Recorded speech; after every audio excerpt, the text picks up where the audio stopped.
આનંદ થાય છે કે આજે વયોત્સવ ફાઉન્ડેશને સફળતાપૂર્વક 5 વર્ષ પૂર્ણ કર્યા છે.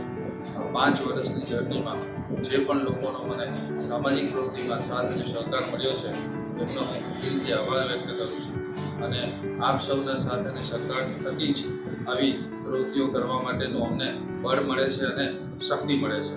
તો આપ સૌનો ખૂબ ખૂબ આભાર દિલથી વ્યક્ત કરું છું અને આશા રાખું છું કે આપનો સાથ અને સહકાર હંમેશા બનતો રહે અને આપણે સૌ સાથે મળીને સામાજિક પ્રવૃત્તિને ખૂબ આગળ વધારીએ એવી આપ સૌ પાસે અપેક્ષા રાખું છું. નમસ્કાર, ધન્યવાદ.